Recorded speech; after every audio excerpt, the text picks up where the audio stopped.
Hello and welcome. Happy Easter.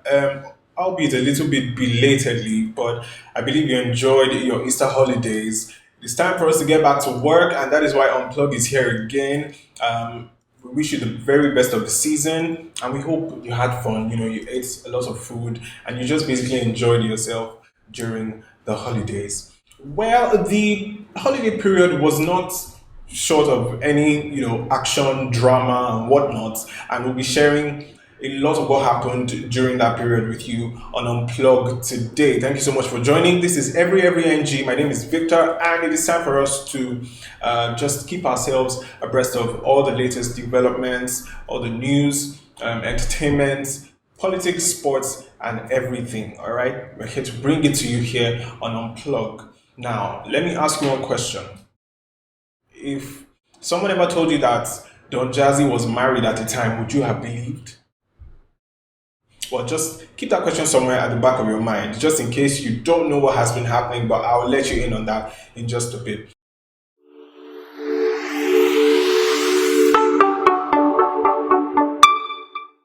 But before anything else, we'll be starting with Laycon. And Laycon was at the Federal University of Technology in Akure, widely known as FUTA. He was there, and the turnout was massive. Mind you, it was their examination period. I mean, these students were, doing their exams, and yet they came out this much to actually show love for Laycon. It was really, really wonderful to see. A lot of people on Twitter were saying, wow, is this the FUTA I know? Is this the FUTA that I went to? Or is this the FUTA I am currently going to? A lot of people pointed out cases in the past where musicians actually came and nobody even cared. They just stood in front of their hostels and were staring from afar. But Laycon was overwhelmed with the love. Everybody, was trying to just get around him, get a selfie or whatnot. It was really, really beautiful to see. And people are beginning to suggest a campus tour. Do you support that? Well, let's know what you think in the comment section. I would like to know. And who knows, Laycon might just be lurking somewhere to know what your suggestion is. Okay? Now let's move on from Laycon. Let's talk Neo and V.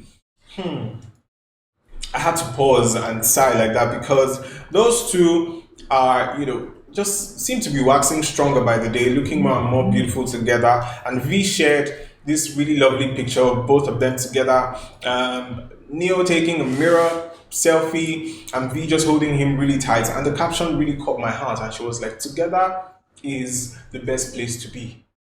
I'm like, okay. This is one for relationship Twitter. Couple goals and all of that. It was a really beautiful picture anyways, and we hope they keep getting stronger and stronger together. And still talking Neo and V, Ozil has come into the picture this time, and Neo decided that maybe still in the spirit of April Fools and all of that, that he was going to prank Ozil a bit, and he did it. He pulled it off quite perfectly because Neo was on this show and he was told to call Ozil to prank him, so he put the call through to Ozil. I was just beating about the bush. Ozil was asking, what exactly is the problem? Why are you keeping me in suspense? Well, Neo was saying this and that until eventually he decided to hit the nail on the head. Now, guess what the head that the nail was hit on was? He said V was pregnant. I'm like, okay, Neo, you didn't think of any other thing else. It had to be a pregnancy prank. Well, Ozil was agitated at first before Neo said it. But then he kind of calmed down after Neo said it, and he was, just trying to provide Neo with some advice in typical Ozil fashion, and was like, don't, just calm down. Neo was talking about how the pregnancy might disrupt his plans. Well, no, don't worry. The pregnancy will not disrupt your plans. All you need to do is work harder, discuss with V so that both of you can decide what next to do, with the pregnancy. And I'm like, okay, father-in-law, or will I say godfather? Anyways, it was just a prank. And it was quite interesting and hilarious when Neo eventually revealed that it was just a prank, but that was quite fun. And moving on now, let's talk Bobrisky. Bobrisky has been doing some very interesting things of late, and this is just perhaps the latest. Bobrisky adopted a young lady from another country and has begun to call this young lady his daughter. I'm wondering, okay, you remember what happened with all the tattoos and everything, where so many people were, stepping over their heads to get a tattoo of Bobrisky because knew they would probably get something in return as a gift or something. Who knows? Maybe everybody will start looking out to be adopted by Bobrisky. But well, this is just yet another one of those moves by the popular cross dresser. Who knows what other trick he might have up his sleeve. Well, anyways, let's move on. Let's talk Jemima Oshunde, the Nollywood actress, and Ric Hassani. Remember Ric Hassani, the Thunder Fire You guy? Yeah, him. Ric Hassani recently shared a couple of photos, and he said he was in the United States of America, and he was, just talking about how America fits him. It was like, wow, just see me now. America fits me and all of that. And a lot of people went under the comments and, of course, dropping one comment or the other. But then Jemima Oshunde decided that she was not just going to, drop a comment. She was going to, shoot a direct shot at the young man. And she said something about him taking the selfies like her father's age mates. But even though he did that, she would still marry him. I'm like,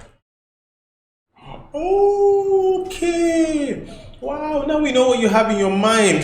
You probably have, had your eyes on this man all this time. Okay. In fact, Adesua told me also responded, and, it was quite interesting. I mean, people are saying maybe she was just joking, they're just friends or something, but it did seem to me like a direct shot. Now let's see how Ric Hassani is going to take that.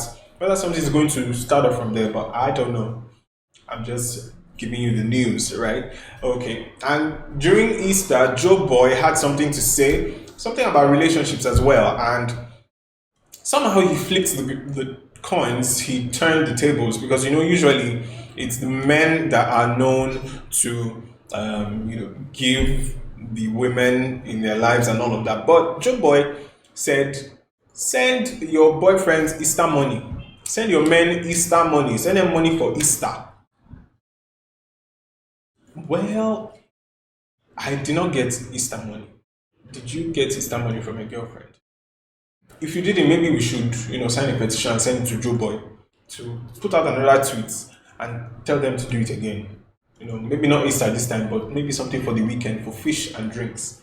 That might help. That might go a long way. Well, away from Joe Boy now, let's talk Don Jazzy. And I asked you before, if I told you Don Jazzy was ever married, would you believe me? Now, the fact is Don Jazzy was actually married before, a long time ago. Now, this news came as a shock to many because Don Jazzy is not the kind of person to put his relationships out there or anything like that. One time he was asked why he is not in any relationship or whatnot, and he was talking about how he cannot stay attracted to just one woman. He might just see another woman and then he's attracted to her just like that. So what happens to the one he's already liking, this and that? Well, he revealed over the weekend that 20 years ago, or about 18 years ago, when he was 20 years old, he actually got married. He got married and he tagged the woman he got married to. Her name is Michelle Jackson. And he talked about how he actually loved this woman. He loved love, he loved marriage, but he loved his music more than any other thing that he, thought he loved. And that was actually what led to the end of the relationship, because he was young, he was full of dreams, and he just loved music more than everything else, including his family. And 2 years after they got married, they got divorced. And that was it. He faced his music, and Don Jazzy is the person he is today. Took so many people by storm. A lot of people were shocked. Like, really, Don Jazzy was married? And so many people had so many things to say. But then, to cut the story short, this woman actually replied. She responded to everything, I think the next day or thereabouts. And she talked about how she actually felt loved by all the responses she had gotten, all the inboxes, private messages, and all of that. And she just wanted to thank everyone for the support and everything. And she also, eulogized Don Jazzy, how he has such a good heart and everything. She also thanks her family. And people are saying, maybe, just maybe, they should get back together. I mean, it has been so many years, and They probably have things figured out for themselves. Maybe it might be the right time to get back together. Who knows? Don Jazzy might be interested. She might, or they might not. But we'll see. Time will tell.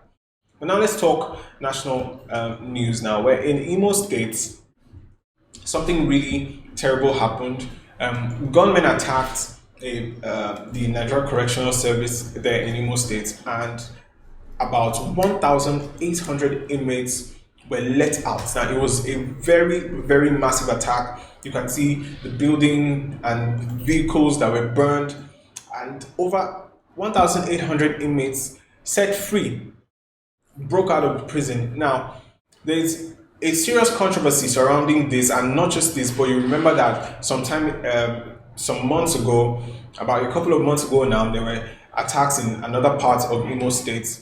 And now, the Inspector General of Police has said that the indigenous people of Biafra, IPOB, are responsible for this attack on the prison. And they are not actually taking responsibility for this. They are saying they are not responsible for it, they did not do it. And why is the Inspector General actually pointing fingers at them for an attack that they did not carry out? Now, it's not just IPOB, but also the Eastern Security Network. And these people, by the government, have been declared terrorists. Now, the question is, people are saying, if the government is quick to proscribe these people as terrorists, what about all the bandits and the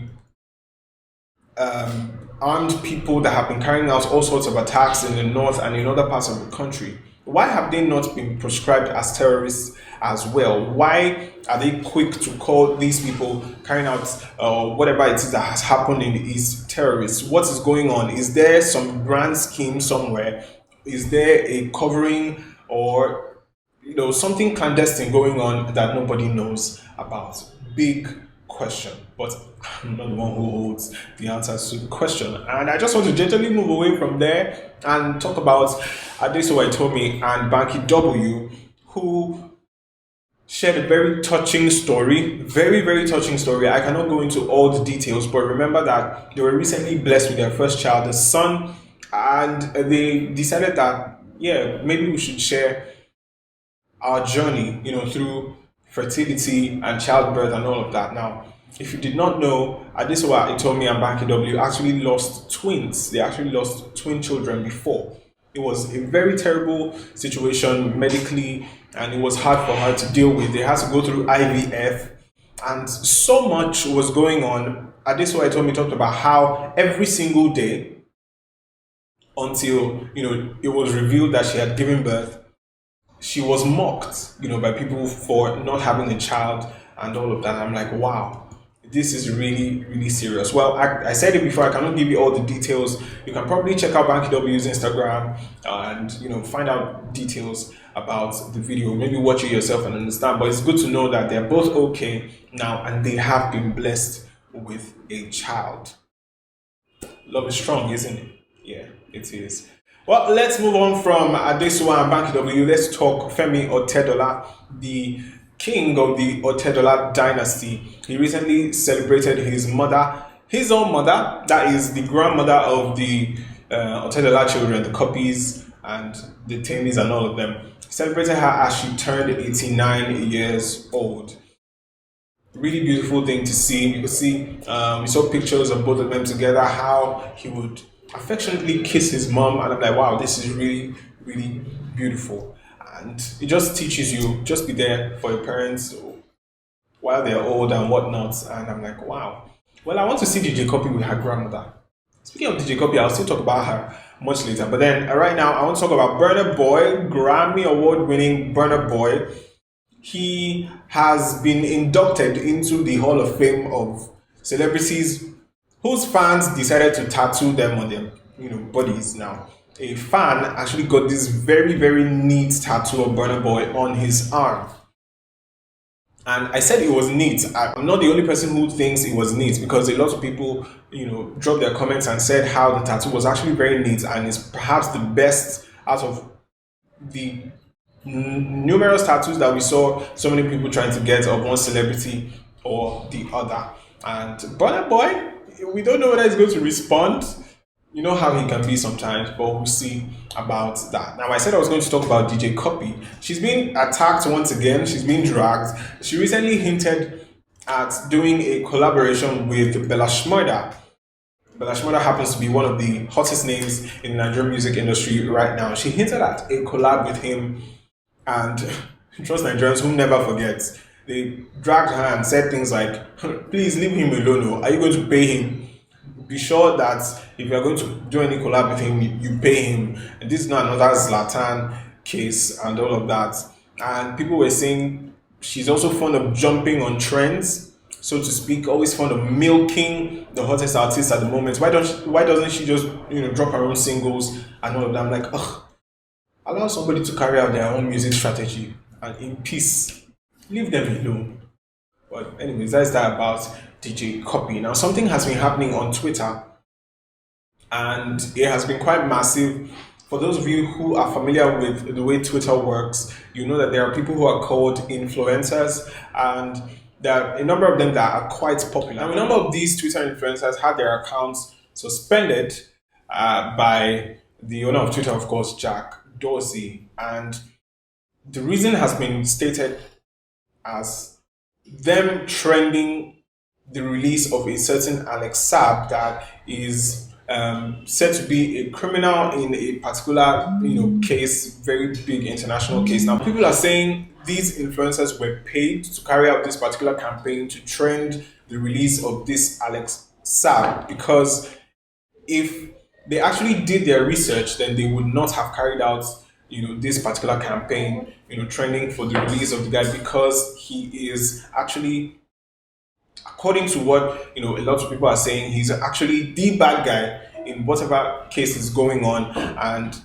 if they did their research, they would not have collected any form of payment to trend for his release. Well, they've lost their accounts, and it's being referred to as a Twitter influencer heist, because they've been stolen away from the Twitter or just taken. Well, now to international news. In Russia, the president, Vladimir Putin, has just signed a particular bill into law that would allow him to contest for president again, and very likely possibly remain president until the year 2036. Now, this particular law would allow him to contest for 2 more 6-year terms, and that is starting from the end of his current tenure in 2024. And that will be quite interesting. Now, people are saying, oh, so it's not just in Africa. Stuff like this happens where leaders actually just try to bend and twist the law so that they can remain in power. Even a giant like Russia is perhaps going to experience it soon enough, but we're still waiting. 2024 is not so far off anymore. We'll see what happens after that. Now, as we wrap things up, have sports for the sports lovers. And first of all, with Barcelona, where a late Ousmane Dembele goal was able to see them through a very tough challenge against Real Valladolid. Now, Barcelona has moved up to second on the La Liga log, and they're just 1 point behind leaders Atletico Madrid with about 10 games left to play. Now, this could actually set up a very, very interesting finale in the La Liga.